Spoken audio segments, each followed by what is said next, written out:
అదేందో గాని తుపాకి రాముని కానూర్లు పార్టీ మారిన లీడర్ల శిల్క పలుకులు రెండు సేమ్ టు సేమ్ అనిపిస్తాయి. కొంచెం కూడా తేడానే కనబడే నాకైతే. ప్రజాసేవ అంటే పాశమన్నం తిన్నంత పాయరంతోని పార్టీలు మారుతున్నారు కదా ఈనాడు మా చాలా మంది లీడర్లు. గాళ్ళని చూసే గిట్ల అనబుద్ధి అవుతుందిలా నాకు. ఇంకేటి చేద్దాం, ఫ్లాప్ అయిన సినిమాకు పైసలు రావు. పాయిదా లేని పార్టీల ప్రజాసేవ చేసుడు బహు కష్టమైపోతుందని పంక పార్టీలో చేరిన పెద్ద మనిషి గురించే గీ వార్త. సత్యబాబు అందరి లెక్క సుత్తి లేకుంటేనే కాంగ్రెస్ పార్టీలకెళ్ళి పంక పార్టీలకు దుంకిండు.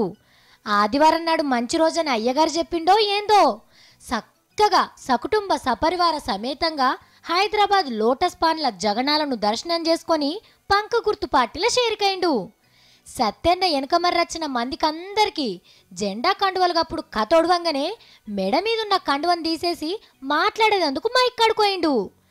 అర్రే మా ఎల్లమే మెడల కండువ తీసేస్తువేమే అని అక్కడున్నోళ్ళు అనగానే ఓ 4 పోట్వలు దించేదాకా అట్లా కప్పుకున్నట్టు చేసి మళ్ళా తీసి పక్కకు పెట్టిండు.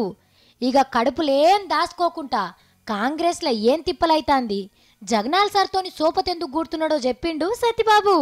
ఇది ఎన్నికల కోసమో లేకపోతే అధికారం కోసమో ఇవాళ ఆలోచన చేసే పరిస్థితి కాదు.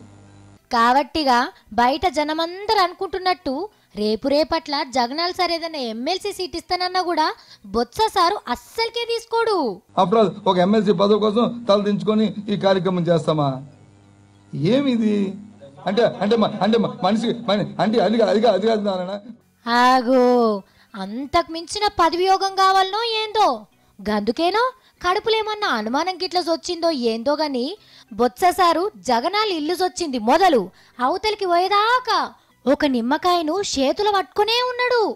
మరి దాన్ని ఎవరు మంత్రిచ్చి ఇచ్చిండ్రో ఏందో గాని దాన్నైతే పంక గడుపు కింద ఆడిపోకుండా చూసుకోమని బొత్స దోస్తులు సలహా ఇస్తున్నారు.